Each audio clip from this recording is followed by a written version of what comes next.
Hi, Cece. Hey. Hey, it's Darren from Eastern Edge. How are you? How you doing, buddy? Doing great. What's going on? Nothing. Getting ready to do my interview. Oh, what kind of preparation does that entail? Oh, just nothing. Just waking up, sticking a cattle prod up my ass, and getting ready to go.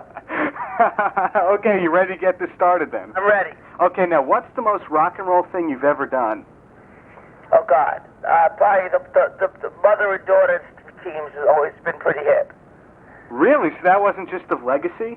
Well, the thing is that you hear about it, right? And then until it actually happens, it's really hip because, like, you have to understand that the mothers are very upset when their daughters come on the bus and feel that the mother's on. So then it's like, oh, it's a double standard. Okay, right on. Now, what's something that not a lot of people know about CC DeVille? Oh, God. That Paul McCartney once told me that if he wasn't him, he'd love to be me. Okay, now compare a day on the road with Poison to a day on the road with Samantha 7. Well, a day on the road with Poison is like photo session. A day on the road with Samantha 7 is warming up. Listen, let's play this part different. Listen, let's go to the G there instead of the B. You know, warming up. How's my vocals? Everything. You know.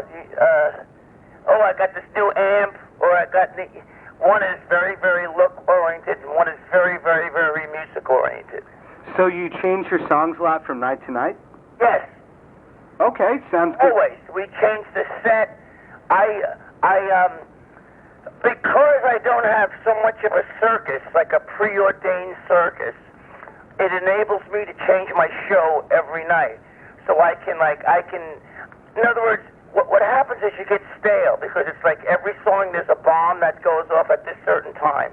Well, then you can't do any kind of audience participation. You can't really, get into any changing of the music. With Samantha 7, because I can change, there's nothing set. I can either drop a song or add a song, or if someone wants to come up and sing the song with the advent of the whole karaoke thing, I can have people come on up and sing the songs. And how exactly would you describe the Samantha 7 live show to someone who might not be familiar? Samantha 7 is like the Plasmatics doing Beatles songs. The Plasmatics do Beatles songs. So you have a Wendy O. Williams type I am Wendy O. Williams. I'm the Wendy O. Williams. So we can expect a lot of nudity from CC? I am Wendy O. What do you mean we have a Wendy O? You're talking to the original Wendy O. Instead of having a W on each cheek, I have an M on each cheek. So when I bend over forward, it says Mom. And that's where the mother and daughter teams come into play? Because it always comes back to this Oedipus thing. Okay, now how is life as Bruce different from life as CC? What? I'm sorry, what? How is life as Bruce different from life as CC? Oh, well, life as Bruce is pretty much a bunch of, it's very boring. Life as Bruce is just, running, staying sober. Life as CC is just, I don't know.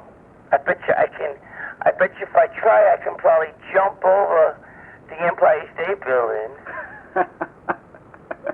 Okay, now, Great White, for some reason there seems to be a lot of Great White connections between you guys, because Chris and Francis are touring with Great White, and I heard that you're writing a couple songs for their next album. What exactly is the connection?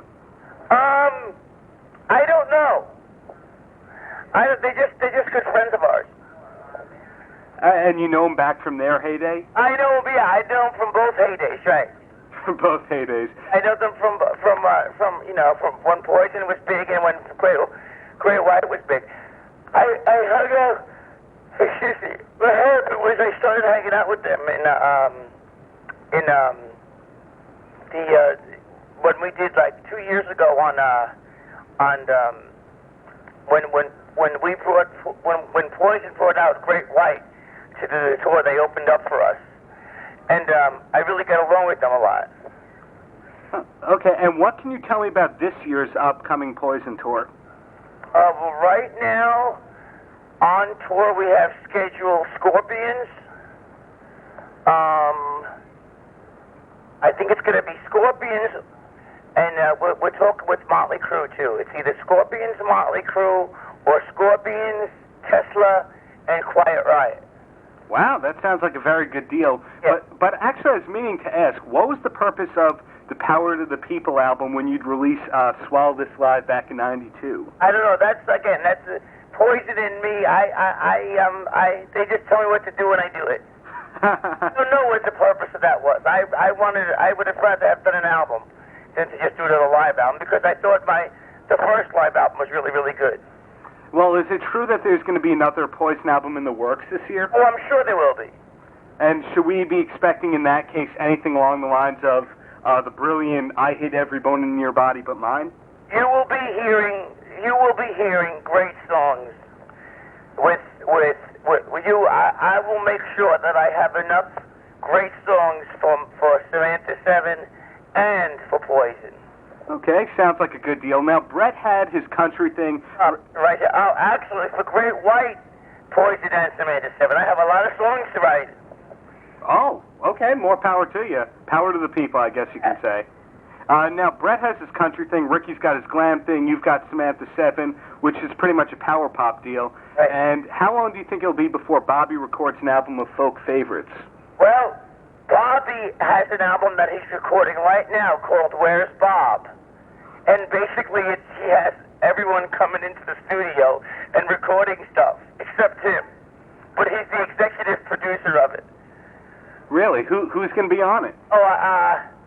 He's talking to Trent Reznor to be on it, and he's the guys from the Goo Goo Dolls, because Bob is a big golfer, so he meets all his friends through golfing. So it's not like they might not be musical fans of Poison, but because Bobby has such a good personality and he's into golf, the people that we never ever would be able to work with us on a musical level will work with Bob because he's one of the guys. Okay. So that's really hilarious. Well, thinking about it, I just called your group Power Pop. Is that something that you'd accept, or... Why would it... Oh, are you kidding? Of course I'd accept it. Well, was that what you had in mind when you formed the group? Pretty much the anti-Poison right there?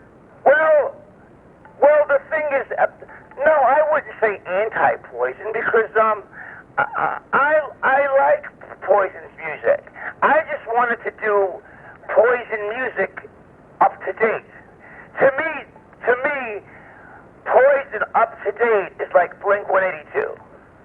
That's I mean, when I listen to like Lit, SR-71, Blink 182, Wheatus, that's where I wanted Poison to evolve into. It didn't because I think Brett liked to do that country stuff, so I wasn't really into that country twang thing. So I just took Samantha 7 where I thought Poison would have naturally went. Okay, on the first single, I Want to Be Famous, you say that you want Gwyneth in your arms. Now, how does it feel to be talking to a distant relative of hers? Are you a distant relative of hers? Yes, sir. I love Gwyneth Paltrow. So, what? I like Gwyneth Paltrow so much that I watched The White Shadow because her father produced it. Bruce Paltrow, yes, sir. I'm in love. So that kind of confuses me because that song is kind of anti-Hollywood at the same time pro-Gwyneth. Can you explain that? Well, it's when you listen to the lyrics, it's a little tongue-in-cheek. You know, you realize that it is tongue-in-cheek with all the shit that goes on in the world. To actually be singing about wanting to be famous is really a reflection of how superficial this world is. However, the Gwyneth part isn't. And I do love Gwyneth. Okay, if I ever meet her, I'll let her know that one. But whereabouts in Brooklyn are you originally from? She knows I love her. Now, whereabouts in Brooklyn are you originally from? I'm from Bay Ridge, Brooklyn. Bay Ridge, Brooklyn. Oh, cool. Yeah, I know where that is. Now, what was your favorite holiday growing up? Christmas, always. Always Christmas. You got any big Christmas plans this year? Be with my family. Okay, sounds good to me. But I remember hearing an old interview back in the day that you said that you studied with Yitzhak Perlman. Yes. Yeah, does that mean that you went to Brooklyn College? I went to Brooklyn College. Did you study violin? I studied violin. Then I went to NYU. I was never a good violinist. I was a good guitar player. But Yitzhak Perlman was also like, he was very like, you gotta really act like you like playing the violin, Cecil. Yeah. Well, did you have your alias CC DeVille even back then? So from a Cecil and Beanie back in the day. Wow. I never liked Bruce. You understand, growing up in Brooklyn with the name Bruce, very, very soon you realize that it's not so fun. Yeah. Because of the whole, hello, Bruce, or the Bob, the beautician, or so. I very, very soon I went, I said to myself, I went to my mom, can I have a new name? Mom, I want a new name. I don't like this name at all. What age was that one? Oh, I don't know. I must have been like 4 or 5. Did you ever try to legally change your name? First or second grade, because I wasn't being made fun of until I went to school. Once I went to school, I got the wrath of Bruce. And did you ever try to legally change your name? No. No. No, because I'm fine with it myself. I like to have that alter ego so I can, which really didn't do me any good because I still became a junkie anyway. I wanted to be able to switch lives and say, okay, listen, I'm Bruce now, so calm down, okay? All right, everyone, all right, get all the tits back in your clothes. It's Bruce, all right, stop fucking. All right, put the drugs away. It never worked. Okay, I hear you on that one. Now, do you play any instruments besides guitar and singing? I'm sorry, what? Do you play any instruments besides guitar and singing? I play drums, I play bass, I play the fiddle, I play piano. Are we ever going to hear any of this, or do you demo it, or do you ever put any of those instruments to use? I played a lot of bass on some of the Poison records. I played some drums on the Poison records. Wait. When did you play bass and drums on those records? I played some drums and bass on the Poison records. Can you name any songs that you did, or is that on the DL? Listen, you can hear it. If you're listening. Yeah. Was that making up for Ricky being passed out, or?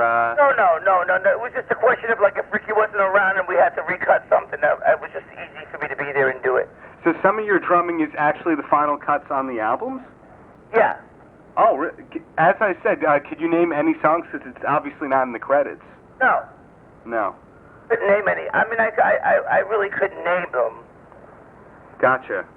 Well, thinking about it with moving back up to Samantha 7, if there was Samantha 7 the musical, who would be casted to play all of you guys? Oh, God, I don't know. You can take a little time to think this through if you'd like. Personality is really, really big. It's really big. So I know the guys never get enough. They don't get a word in edgewise. Francis and Chris, they don't really get to talk much. So I don't know. It would probably be, I don't know. But you want to know what I love? I love the thing is that, because, I don't know, but what I was thinking of was if I was going to have a TV show, I would like to be like Three's Company. Well, the John Ritter character, or actually being the guy living with Suzanne Summers? No, I want to be the Don Knotts character. I loved Mr. Hurley? Wasn't it Mr. Roper? Mr. Roper. Well, who is Mr. Hurley? I'm all confused. Aren't we all confused nowadays? But then I'm looking at because the Great White format. Because what we do is I also use the guitar player in Great White too when I go on tour. Is that Michael Lardy? Not Michael, the other guy. I was using Michael, but now I'm using this guy named Ty. And the funny thing is that they're all my height, except for Jack, because Jack's really tall. So it's like I wanted to call Great White like Jack and the Seven Dwarfs because it's like Jack is really tall and the rest of the band's really little. Well, how tall are you? I'm like 5'7". Oh, same here. Wow. I'm finally the same height as a rock star, Mom. That's great. Okay, now where will CC DeVille be from 2 years from now? I pray to God. I'm sure that I will have a hit single with Samantha 7 in 2 years. I know it sounds tough, but I'm sure. There's no doubt about it. In 2 years, I will have a hit single. I don't know if it'll be called Samantha 7 or if it'll be called CC DeVille, but it will be. There will be something. There will definitely be a hit single. I'm definitely not doubting that, but are you holding any other goals to your group or your music altogether? No. No? So you don't want to be playing arenas? Oh, I don't. Arenas is hard. I want a hit single. You want a hit single. Well, what on your album do you think comes closest to being a hit single? What? Which track or tracks on the album come close to having that hit single sound? I think definitely the first 3 tracks on the album are definitely hit single. I think Bonnie Bradley could have been a hit. I think. Let me think. I don't have the CD on me. Let me look. Well, there's Slave Laura. That sounds like. Laura's a smash. Slave Laura's a smash in like the Talk Dirty to Me school. You know, I definitely hear my own influences. This is what I think could have been a smash thing, I'll tell you. Framed, I think, could have been a top 10. Hanging On to Jane is a top 10. Oh, I think the first 5, without a doubt, could have been singles. And go, all right, 1 to 5, definitely top 10 singles. Golden Days and Ren, I don't like that much. Not Having a Good Day, I think, could have been great.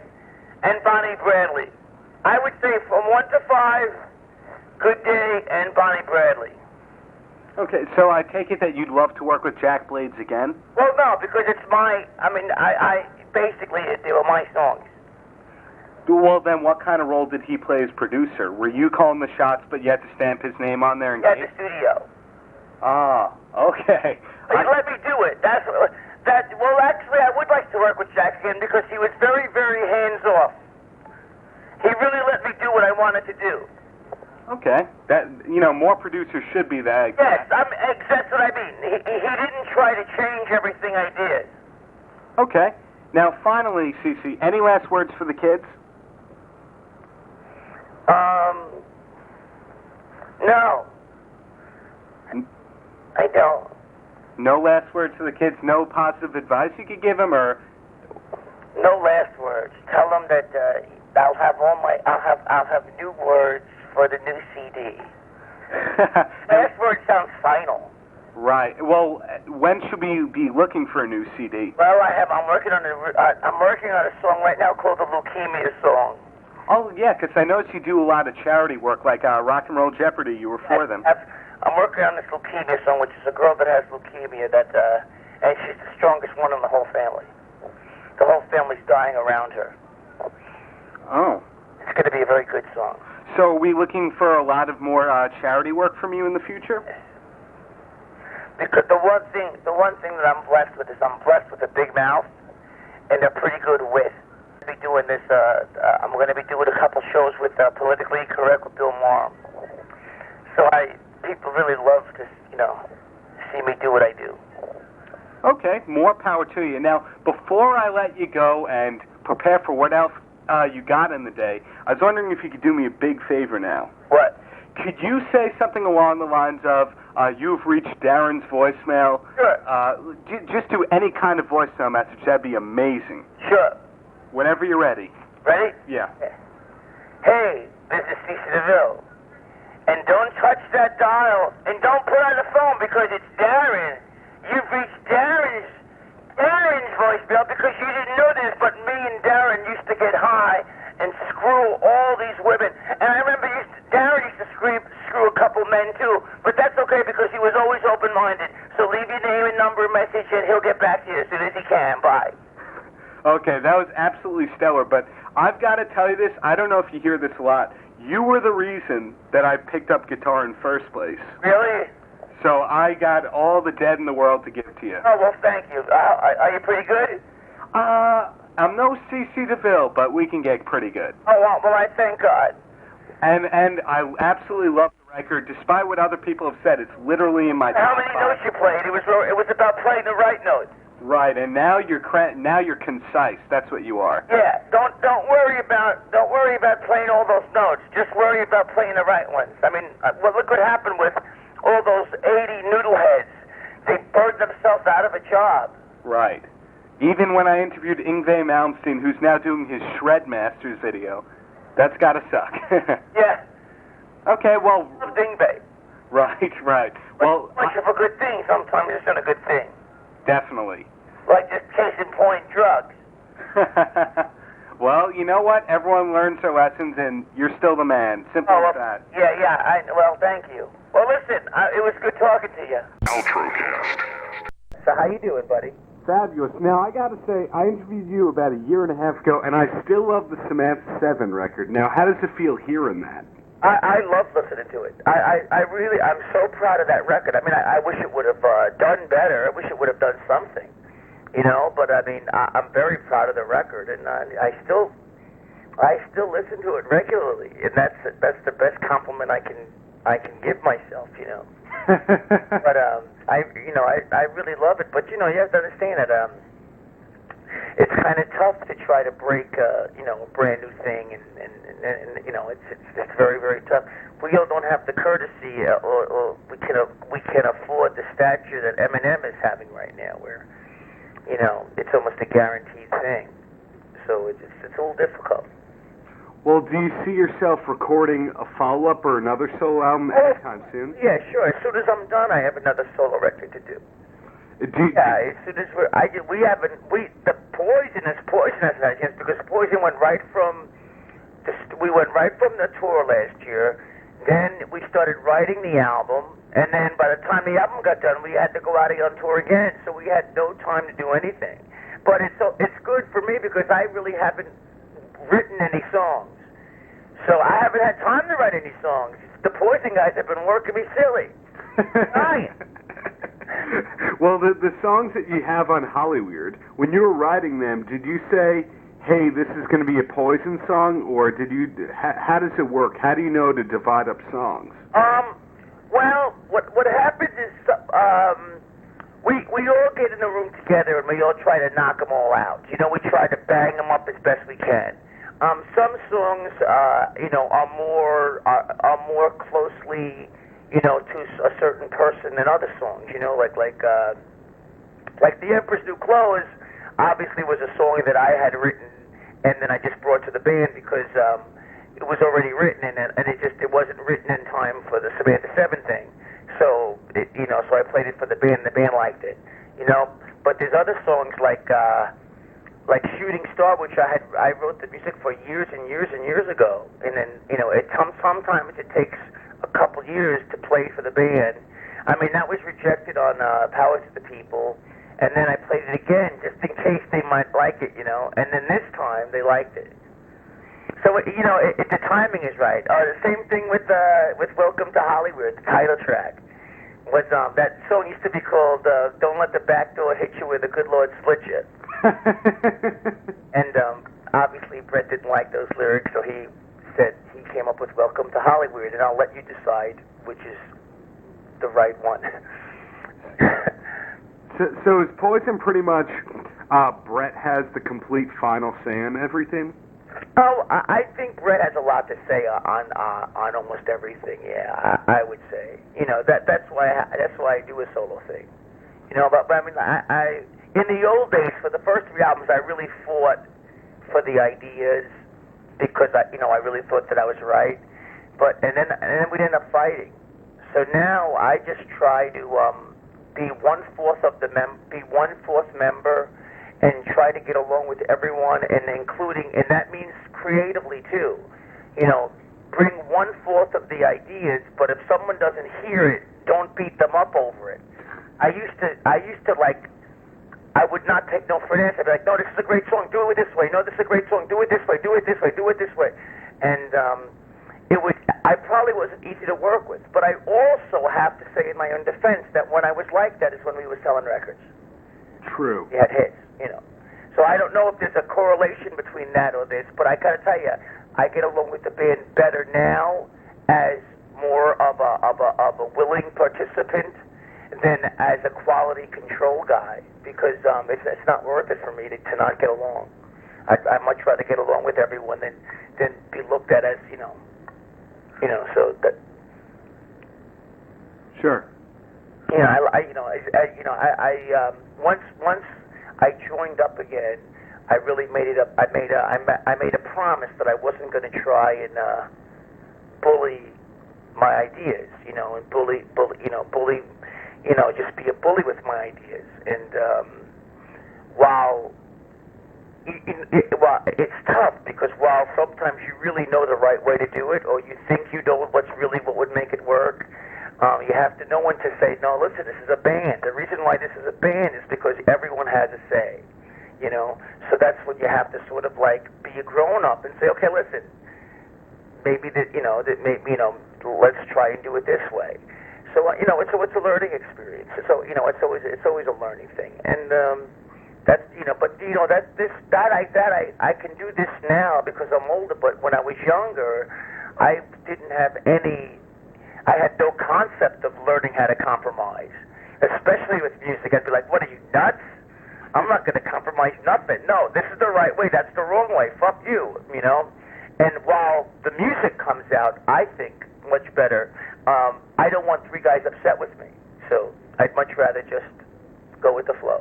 Did you ever, including back in the day, use the defense of, hey, I wrote Talk Dirty to Me, it's because of me that we're here? Did you ever try that on the other guys? No, I don't do that. No, because Bobby, if I were to say that, then Bob would say it's because of Bobby's business sense that we got there. Everyone was very, very strong at their own thing, especially in the beginning. We all had very, very powerful.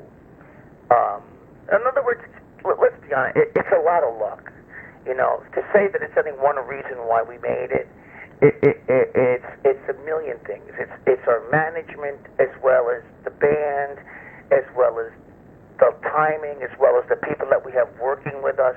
I mean, to say that it's one thing, like the songs, or to say it's the guitar playing or the singing, it's just not true. It's a combination of things, and that's you just have to you have to just realize that. But that being said, Talk Dirty to Me was a great little tune, so I'm definitely proud of. I'm proud of our, I'm proud of our stuff, See, but I thought the Samantha 7 stuff sounded very, very fresh and very Talk Dirty to Me like, Sure. And very witty and very pop, But Poison is not really like that anymore. We've kind of evolved into a slightly different thing, I mean, the people change, so you can't fight, You can't, like when you have a marriage, you get married, and then all of a sudden people just start to change, and your relationship changes. I'm not saying you break up, but the relationship itself, as you go on year after year, you learn what to do and what not to do. You assume certain roles, If my mom and dad never compromised and never changed, they wouldn't be around. If the leaders of the world didn't compromise and didn't change and didn't learn how to work together, we probably would have blown up this world many, many times over. So there's a certain amount of compromise that you have to do just on a daily life basis, This new upcoming tour, though, what should we be expecting from Hollyweird to be played? And are you going to have another thing where you get your own, 5 minutes or so? Yeah, I'm gonna. The thing is, right now I'm singing. I hate every bone in your body but mine. But I really would like to start singing The Emperor's New Clothes because it's on the new album. But I don't know because I don't know if we're gonna do that because it's hard to sing a brand new song because the audience doesn't know it. So you're expecting them to go crazy, and then when the first time you hear a song, it takes a while for you to hear it before you start to like it, And when you're out there playing, you only get the song. You play the song once, and because it isn't out yet, they look at you kind of like, what the hell is this? And then you do that every night to a new audience, and you start to think like, like it's kind of it's a tough thing, So I don't know. We'll see what happens. But what we do on this set, Hollyweird, the song Hollyweird is on the set, is in the set, and also Squeezebox. Okay. Are you a big Who fan? Are you guys big Who fans, or what's the story behind that cover? I'll be honest. I've never been a big Who fan.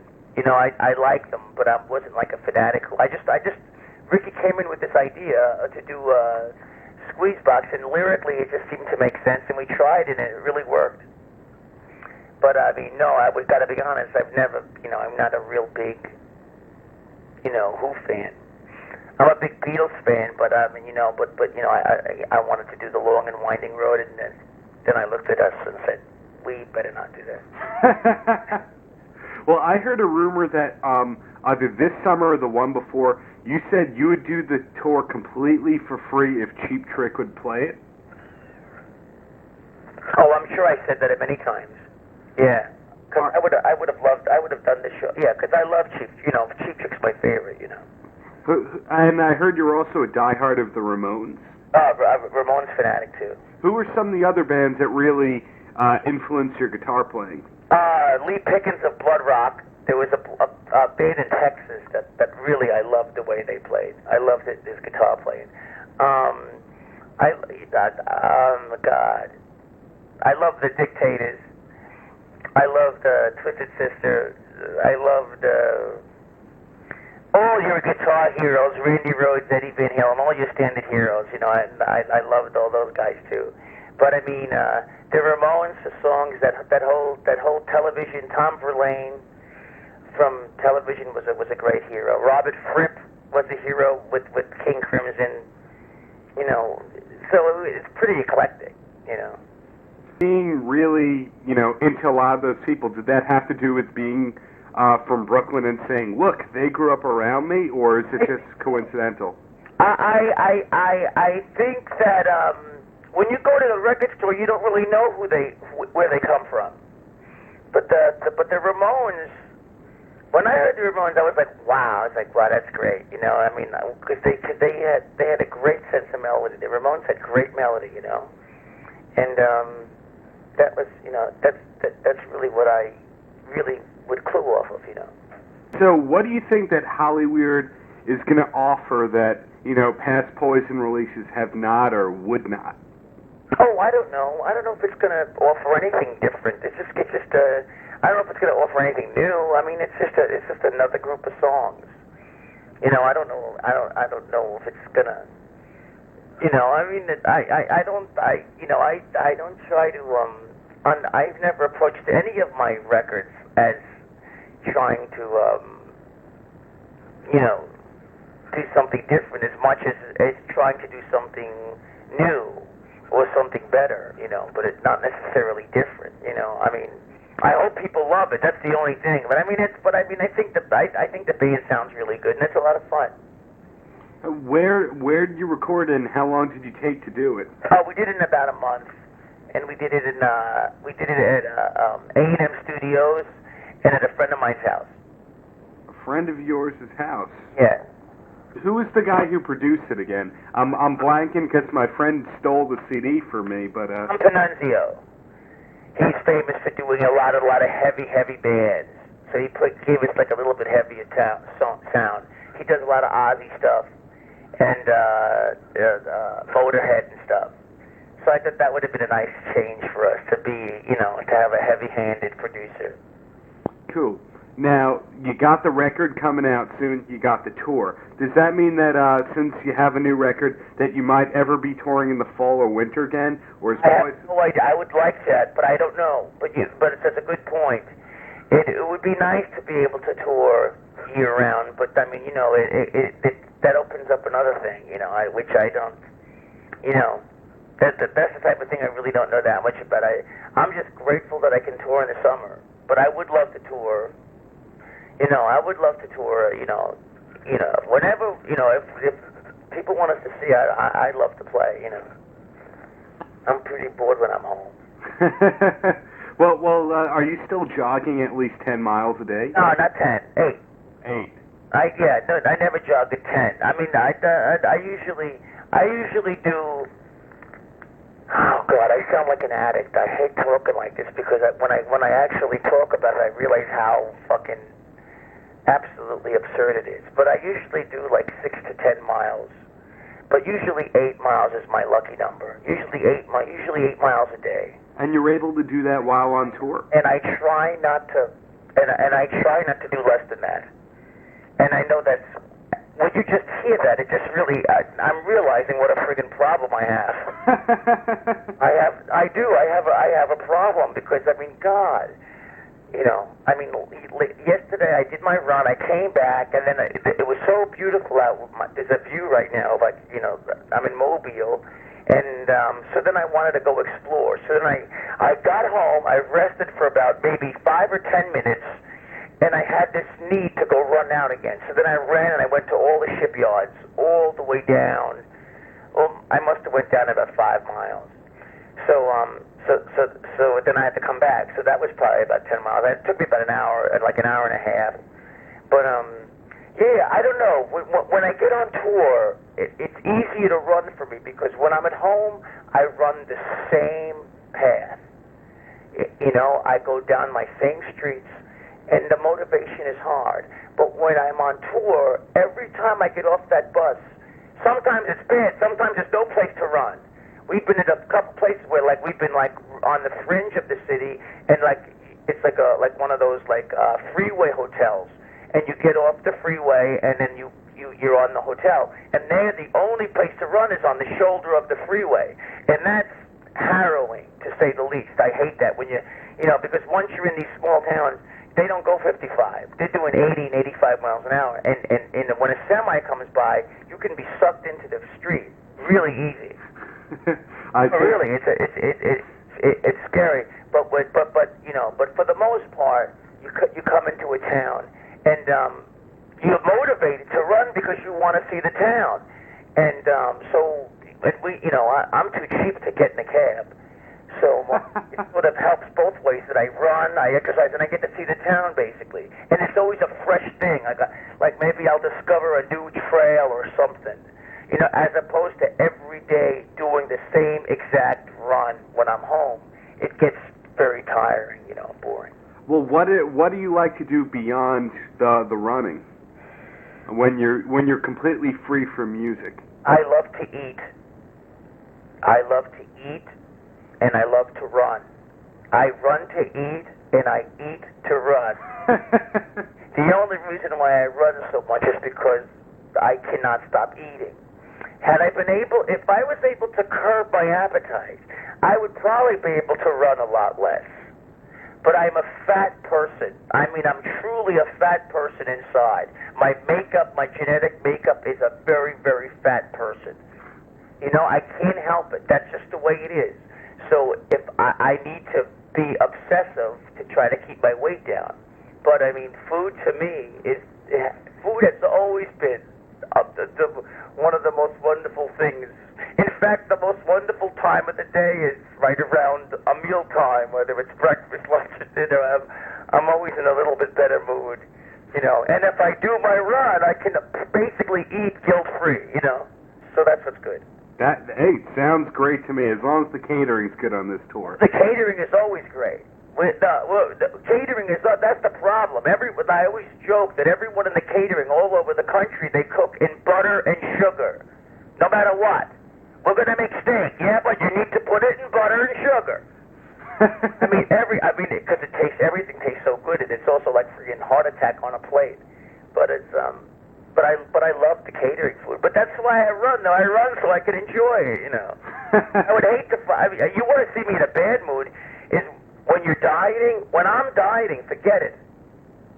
You know, I hate it. You know, I hate it. And it was bad enough. You know, when I quit doing drugs and stuff. God, you know, I can have a beer, but I would never ever go back to that lifestyle when I would used to just get the blow would make me really big because I would do blow and then I would need to drink just to come down, you know. So that was a nightmare. So if I have to not do drugs and then I have to also not eat, what else is there to life? You know, so the running lets me eat whatever I want. True. So are you holding Light beer? A beer's like 90 calories. That's no big deal, you know. So. I'll take that one to mind after last night. Well, what did you do? Unfortunately, I just a bunch of friends got home from college and had to see them, so a little crashing was required. All right, well, you got to be careful. Don't go too much. Don't be like old school Cece. You can't be like the old school. It's bad. So are you holding any goals to yourself as a musician, as a person, over the next couple of years or even this summer? Oh, God, no. Goals? What? Oh, come on. I thank God that I'm out here. I think, as far as, I just pray to God that, we keep doing this. I mean, I just had a 40th birthday, and I'm still alive, and I thank God that, we're still gonna, we still get to do this. I mean, I pray to God that that I'm around for a while, you know. Well, is there anything along the lines of, marriage, another solo album, any of that? Oh yeah, well there's another album that there'll be another solo album. Just that's it'll probably be on Interscope,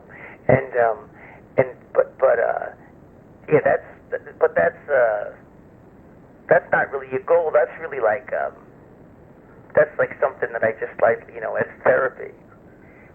Doing solo records is like really therapy for me. So it's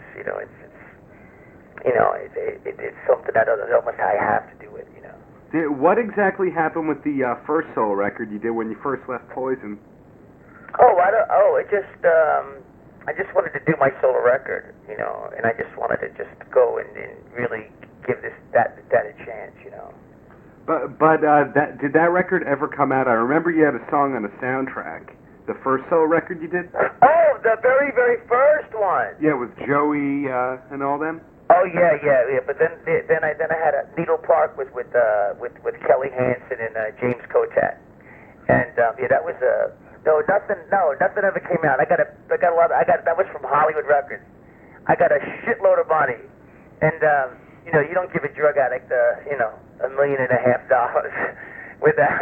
without repercussions. Oh man, I take it that more of the money went to needles and. Yeah, oh, of course, yeah. It was. Well, the whole thing was, it was a lot of fun, but I was in no condition to do a record. But the band was great, and we did a lot of. We have a lot of recordings that are still fantastic, But everyone has gone on to do other things now. I would never be able to get that band back. Oh. James is playing in Scorpions. Kelly Hansen is he's the voice of the Like a Rock commercial, and Tommy Hendrix does music for the movies. He's so they're all doing everyone's all across the board. Would you have the guys from Samantha 7 backing you on the next solo record? I have no idea. I haven't even thought about that yet. But maybe. Yeah, because they really play great. Sure did. So any last words for the kids? Just please come see me. They shoot me out of a cannon this year. Did you know that? I heard that was a rumor. Are you kidding? They shoot me out of a friggin' cannon. They shoot me at the end of the show. I go into a cannon. They shoot me out of the friggin' cannon, and I have to do my best to land in this special place that's cardboard boxes. And I got to tell you something. Half the time I don't. I'm all bruised up, and it's starting to upset me. I think you need a raise. I do need a raise. Thank you. Amen to that one. But you need a raise, Darren. You need to call him. If he's going to go in the cannon again tonight, he needs at least $7 more. Or at least let you take home the leftovers. Or something. Paltrocast.